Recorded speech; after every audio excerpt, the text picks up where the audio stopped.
Bonjour. Après avoir vu les généralités sur les diodes, les différents modèles que l'on peut avoir, maintenant on va traiter un exercice d'application directe, très simple. Je dis qu'il est simple parce que là on voit que la diode elle est alimentée par un générateur continu et dans un montage utilisant une seule maille. Dans l'exercice ici, on vous demande de calculer le courant qui traverse la résistance dans les quatre cas suivants, sachant qu'on a donné les valeurs des générateurs et la résistance R. On suppose dans l'exercice que les diodes ont une tension de seuil égale à 0,7 volts et une résistance dynamique directe nulle. Ça veut dire que c'est le cas d'une diode parfaite. Donc nous commençons par le premier montage A. Comme vous le remarquez, nous avons une diode polarisée en direct. Pourquoi on dit les polarisés en direct? Parce que l'anode, comme vous le voyez, l'anode de la diode elle est connectée avec le plus du générateur et la cathode elle est liée au moins du générateur. Donc la diode elle est prête à conduire.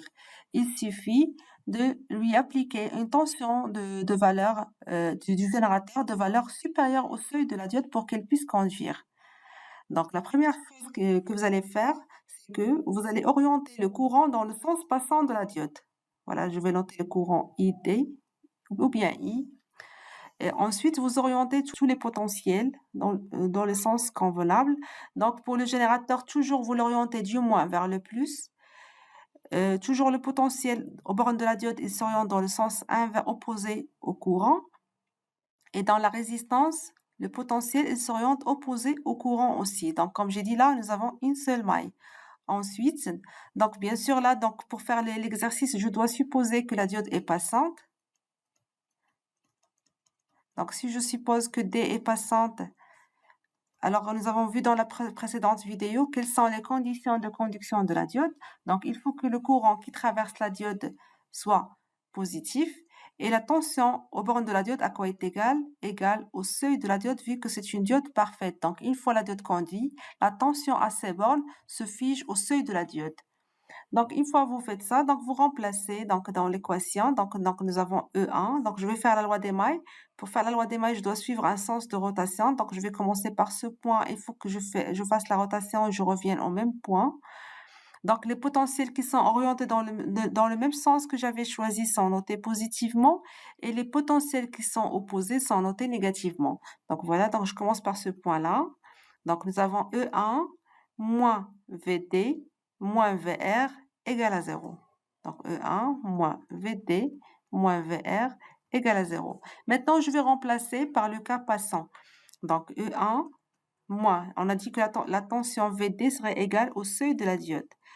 Et le potentiel VR, c'est la loi d'Ohm, c'est R fois I. Donc, il faut essayer de montrer le courant, vu que ce qu'on demande dans l'exercice, c'est de chercher le courant.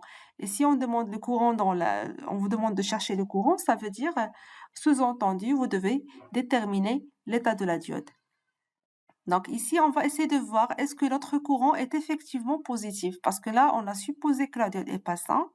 Nous avons remplacé VD par le seuil, mais il reste la condition du courant. Est-ce qu'il est vraiment positif? Donc c'est le calcul qui va montrer ça. Donc I égale à E1 moins V seuil sur R. Donc application numérique. Donc nous avons dit que le générateur E1 est égal à, voilà, à 10 volts et la résistance c'est 1 kg. Donc, moins 0,7 sur 1. Donc, 1 kg, c'est 1 fois 10 à la puissance 3, 1 kilo ohm. Donc, tout calcul fait, ça va donner 9,3 milliampères. Donc, c'est une valeur qu'on trouve qui est positive. Donc, cela montre que vraiment, ce qu'on a supposé est effectivement correct. Donc, la diode est ainsi passante. Bon, sinon, vous pouvez analyser le montage sans faire de calcul, sans passer par la supposition. Donc, il suffit d'analyser le montage. Là, on voit qu'on a une polarisation directe. Donc, la diode s'apprête à conduire. Et la valeur du générateur que l'on applique, c'est 10 volts. Donc, c'est une valeur qui est supérieure au seuil de la diode. Donc, automatiquement, la diode, elle est conductrice dans ce cas-là. Pour le deuxième montage, le petit B, on remarque là que la diode elle est alimentée là du côté anode par un générateur et côté cathode par un autre générateur. Donc, soit on peut rapidement donner le résultat en comparant seulement les générateurs appliqués. Donc là, on remarque que le potentiel au niveau de l'anode est égal à E1 et le potentiel au niveau de la cathode de la diode est égal à E2. La valeur du E1, c'est 10 volts et la valeur de E2, c'est 15 volts.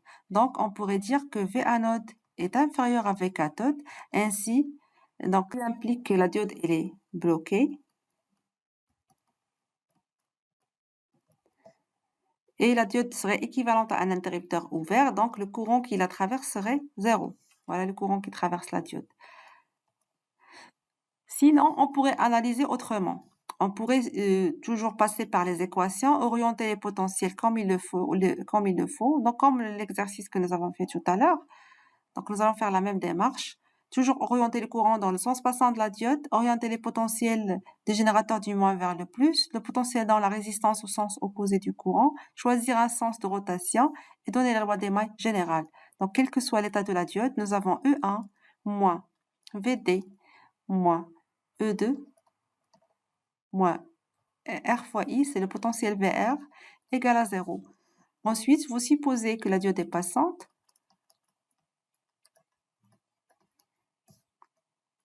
Donc, je noterai on, ça veut dire passante. Et je donne les conditions de passage. Il faut que le courant soit positif et la tension VD est égale au seuil de la diode. Et je remplace dans l'équation 1 par les conditions par les conditions de passage. J'aurai E1 moins V seuil moins E2 moins R fois I égale à 0. Je tire le courant, I égale E1 moins E2 moins le seuil sur la résistance. Application numérique. En fait, c'est l'application numérique qui va trancher sur l'état de la diode. Donc, 10 volts moins 15 volts moins le 0,7. Le tout sur la résistance R. En fait, la résistance R, c'est le tout sur 1 kg. 1 kilo ohm. Donc, application numérique, ça va donner une valeur, comme vous voyez, négative, sans faire l'application. Ce qui implique que l'hypothèse que nous avons supposée, donc nous avons supposé ici que la diode est passante, donc le courant doit être strictement positif, mais après calcul, on trouve que nous avons un courant négatif, ce qui prouve que notre hypothèse, elle est fausse, implique la diode, elle est en fait bloquée. Je noterai bloquée, ça veut dire off, elle est bloquée, ce qui implique qu'elle est équivalente à un interrupteur ouvert. Ainsi, le courant qui traverse la diode serait nul. C'est le même qui traverse la résistance, donc c'est nul. Alors, si je veux ajouter une question supplémentaire qui demande de calculer le potentiel au niveau de la diode, donc je noterai la question, calculer le potentiel VD. Parce que dans ce cas-là, nous avons trouvé que la diode, elle est bloquée. Donc, le courant, il est nul, mais la tension au niveau de la diode, elle n'est pas nulle. Donc, si vous vous rappelez, dans la généralité, nous avons vu que la diode, elle a à ses bornes une tension négative. Donc, je vous demande ici de calculer cette valeur. Donc, vous allez revenir à l'équation générale que nous avons eue ici. Donc, vous allez revenir à l'équation générale et vous remplacer le courant I par 0 et ça va vous donner le potentiel VD. Donc, l'équation étoile, ça va devenir... Donc, on a E1 moins VD moins E2 égale à 0 vu que je remplace RI par 0. Ainsi, le VD égale à E1 moins E2. Donc, 10 moins 15, ça fait moins 5 volts. C'est une valeur, comme vous voyez, négative. Donc, c'est logique, ce qui prouve effectivement que la diode, elle est bloquée. Maintenant, nous allons passer au montage petit c. Donc là, nous avons un montage de deux diodes qui sont montées en cascade. Comme vous voyez, donc nous avons une polarisation directe. Donc si l'une des deux diodes est passante, l'autre automatiquement elle est passante. Il suffit d'avoir un générateur qui a une valeur suffisante pour alimenter les deux seuils à la fois. Donc, je commence toujours par orienter le courant dans le sens passant de la diode.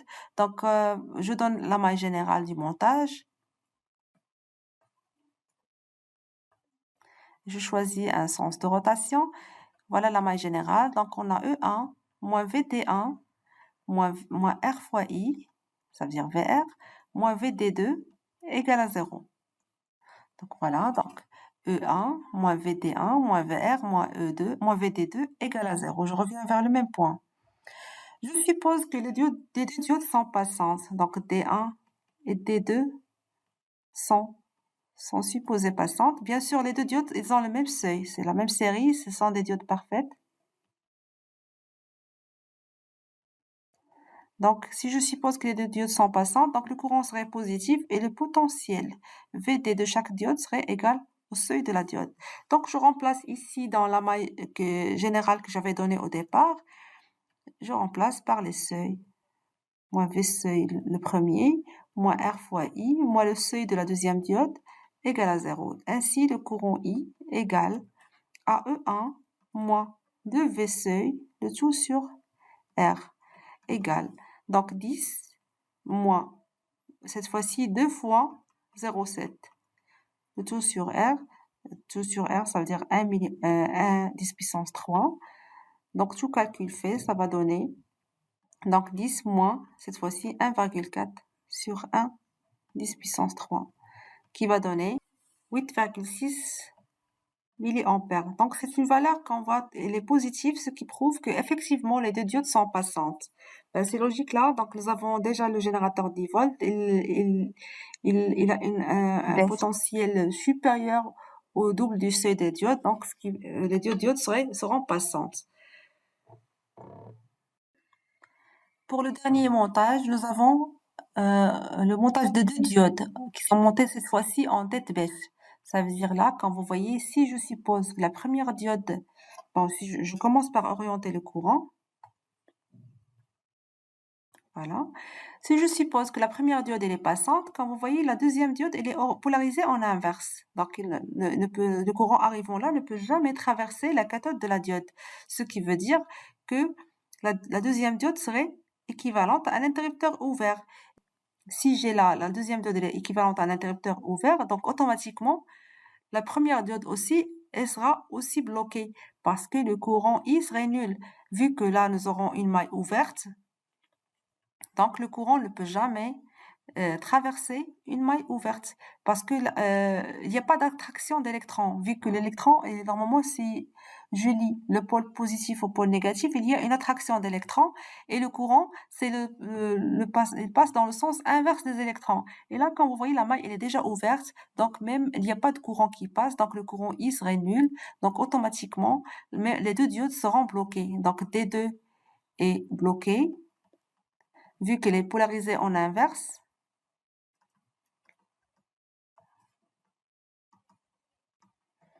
Donc, le courant I serait égal à 0, ce qui implique que automatiquement la première diode aussi est aussi bloquée, vu que le courant est nul.